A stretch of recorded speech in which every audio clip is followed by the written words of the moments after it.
And in our society, the thing we are aiming at is free choice.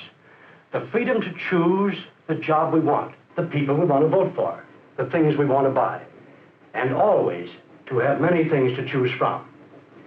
Now, the important question is, can this kind of society survive with big business appearing to get bigger and bigger? Is big business compatible with a free, competitive society? You know, I was in the barber shop this morning. You'll excuse the digression, gentlemen.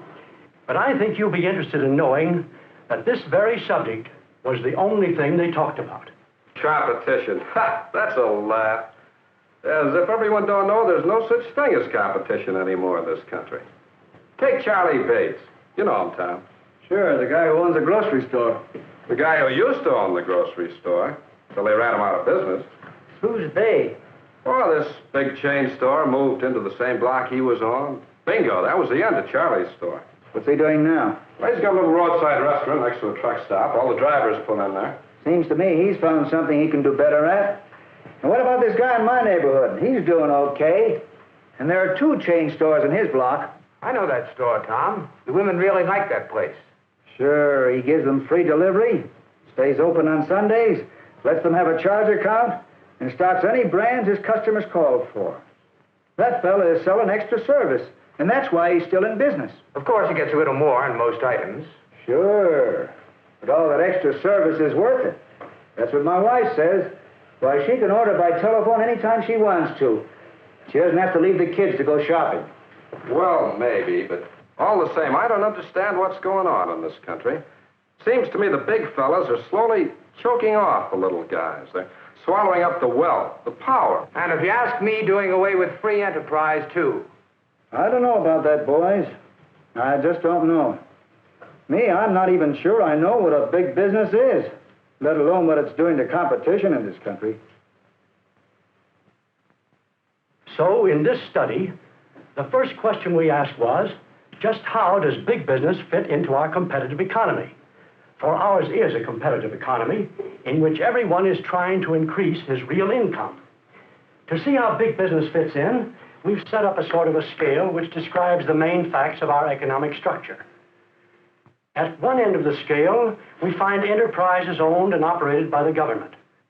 Such services must be available and must meet certain minimum standards. It falls to the government to see that they do.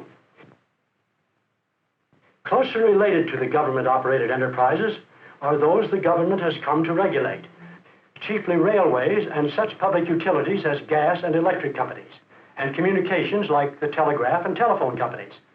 The duplication of facilities in this area would be wasteful and costly, so such businesses are regarded as natural monopolies. We have placed them under government control. Since banks and insurance companies are custodians of the people's funds, they are vested with a special public interest. Therefore, they too are subject to some degree of government regulation. But there are other types of enterprises requiring far less detailed government regulation. Among these are small businesses which originate 45% of the nation's income. These include farmers, professional men, and merchants, most of whom own and manage their businesses. These small businessmen are free to compete as they see fit within the broad framework of certain general laws. Small businessmen compete on a personalized basis. They specialize in individual deals, fitting their services and prices to the conditions of local markets. Their methods of competition are flexible, responding to short-run opportunities. Now, returning to our scale, we find, toward the middle, firms of intermediate size which account for 23% of the national income. While many of these concerns are managed by their owners, they commonly engage in business requiring large plants, big staffs, and considerable resources. Thus, their methods of competition are less personalized, more formal than those of smaller businesses. But up the scale a bit, and actually there is no clear dividing line, we find managerial enterprise, contributing 13% of the nation's income. Corporations run by professional managers who may or may not own stock in the company. It is among managerial enterprises that we find big businesses, which for our purposes are those industrial concerns listing $100 million or more of total assets. These are the giants of industry, whose very existence involves organizations of capital, labor, and raw materials on a tremendous scale. Because of their vast size, the plans, policies, and competitive practices of big businesses must operate on a long-term basis. In contrast to the more limited scope of most corporations, practically every big business cuts across the entire community. Its stockholder owners are found in many levels of society. Its managers are chosen because of their training and experience. Its thousands of employees come from all over the country, and its suppliers, raw materials, and its customers often come from all over the world. This makes of every big business a community of interest. This community of interest means that the decisions of big business affect large segments of society. Therefore, society demands that big business transactions be open for public scrutiny. But is public scrutiny enough? Or does the very fact of bigness mean that competition is being increasingly restricted? This is the next question I studied. But first, let's go back to the barber shop. They were talking about this very problem of big business. There you are, sir. Here, just look at this. Can I buy a car for less than list price? Can I? No, of course you can, but you can shop around and make a better deal on your own one, like I did. Well, sure, you can make a deal with a little guy, but what I'm getting at is big businesses. The bigger they get, the harder it is for the little guy to get his. Big fellas just don't have to pay any attention to us. How can they, Ed? An elephant can't turn around on a dime. Seems to me those fellas have got to keep their eyes on the big move, the long pull. They can't change their mind about $1 million or 1,000 employees just to give their customers a special deal or take them for an extra 25 bucks. As long as I know what the list price is, I'm going to know where to shop around. And I can tell if a sharp dealer is taking me for a ride. Tom's right, Ed. The big fellows are worried most what their big competitors are going to do. What do you mean, worry? They don't have to worry. There they are, a small bunch with a lock on the market. They were smart. They're lucky enough to get big early. And then they stay that way. Their gang hasn't changed for 50 years. That's right. When I was a kid, we had the same big companies that we do now. Bunch of monopolies. That's all we've got in this country, and I don't like it. So you see, many people think that big business is automatically a monopoly. And they think that with monopoly necessarily comes permanent protection from competitive pressure. Is this true?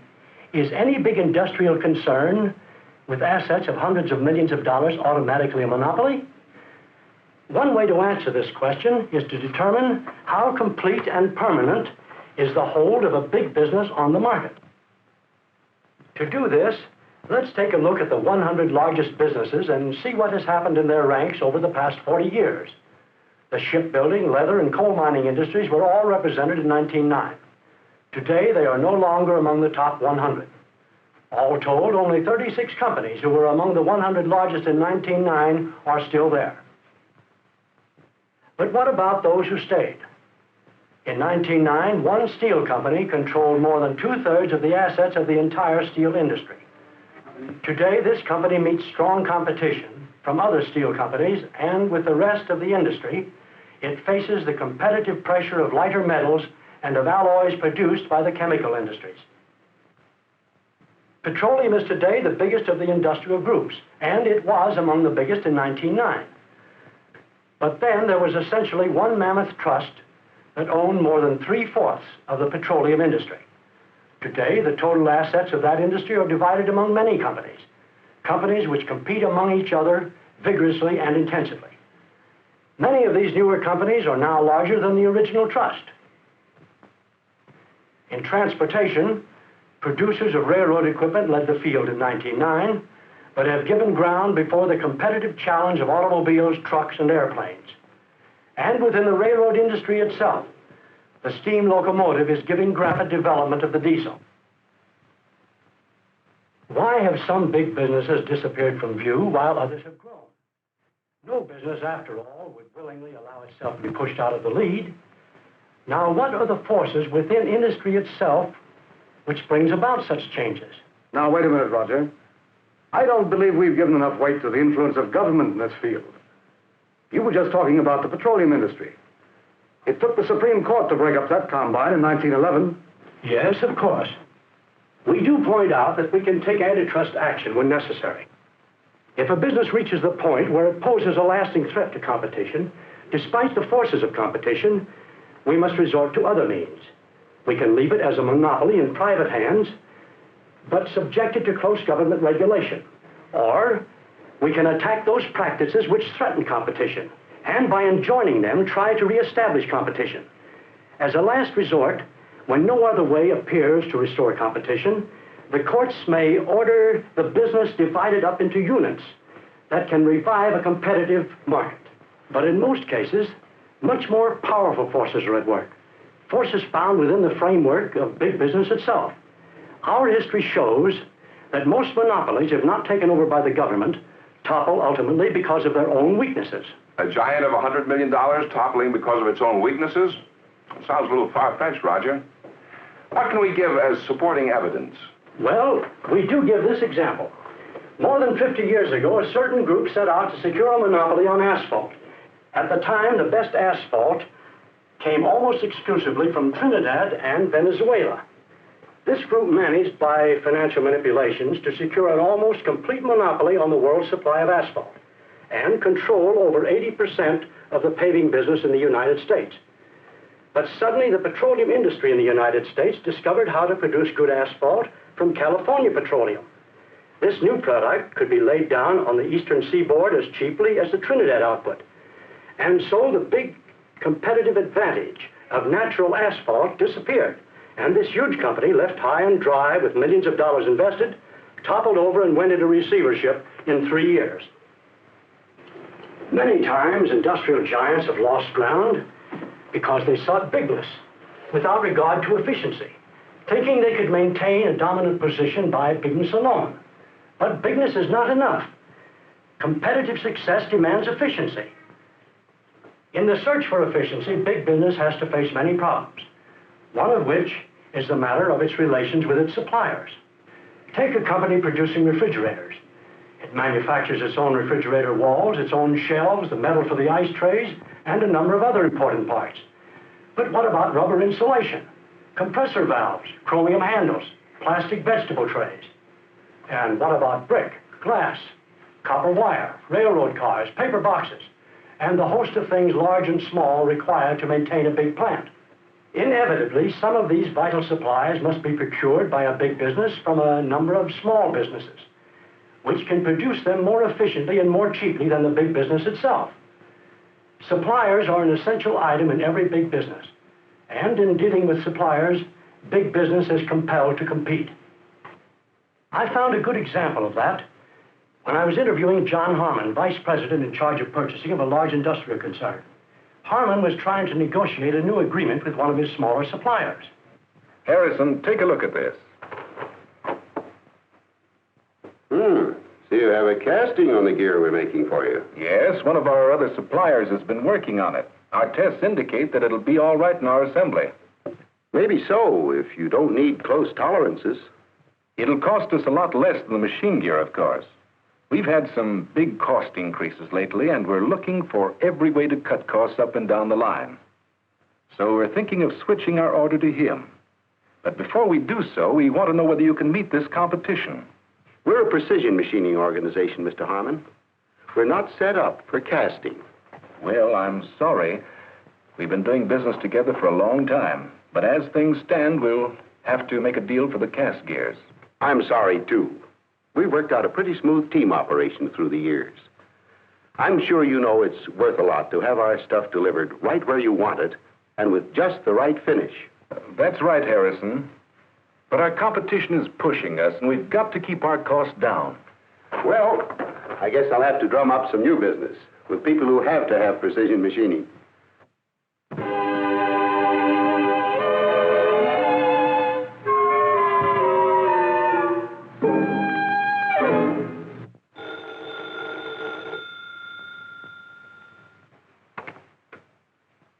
Who? Okay. Hello there, Mr. Harmon. How are you? Well, I'm calling to see if we can't set up a new arrangement with you. We made that deal for cast gears. Yes, I know. Well, they just didn't seem able to give us the package we needed. They had trouble meeting our specifications to begin with, and their quality varied. I'd like to help you out, but we've been handled with our present setup. We picked up a new account. Who? Oh, one of your competitors. We had to do some retooling for them, and... Well, it'd take time to get set up again to do that special machining you need. Lunch? Oh, yeah, sure. And when we get together, I'd like to tell you about a new valve we've developed that may be just what you've been looking for. So you see, big business competes with big and little enterprises in picking suppliers. Any one company would have a hard time getting a tight grip on them. The market is too big and too flexible. A supplier looking for new business will easily find it, especially if he is willing to meet the special needs of new buyers. New situations are always cropping up in business, and the big fellows feel the pressure as much as the little ones. But where does that pressure originate? Well, part of it comes from the stockholders, part of it from labor, and part... Certainly, it's not all from within big business itself. No, as a matter of fact, the ultimate pressure comes from the customer. The man who buys is the man who really builds up the pressure on big business. I'm sorry, that won't do. I know it's cheaper, but I want something that will last. I want to try that new gadget. Nope, not good enough. Something new. Something's better. Something.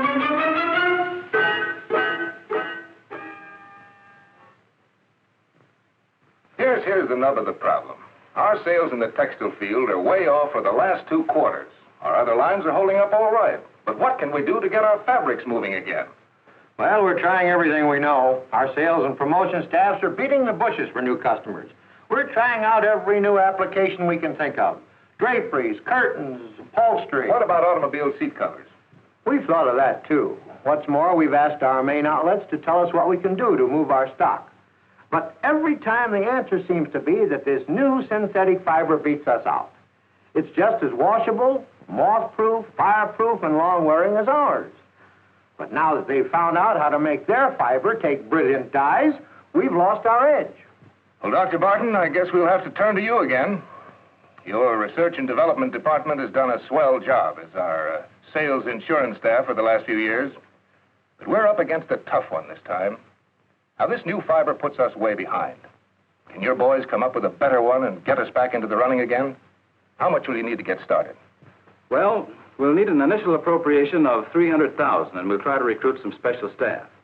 But you know we can't give you a real answer as to what it'll cost or how long it'll take. We might hit it the first month on the first $100,000. Or it may take 5 years or $10 million before we come up with the answer. Isn't that pretty stiff, Dr. Barton? Certainly.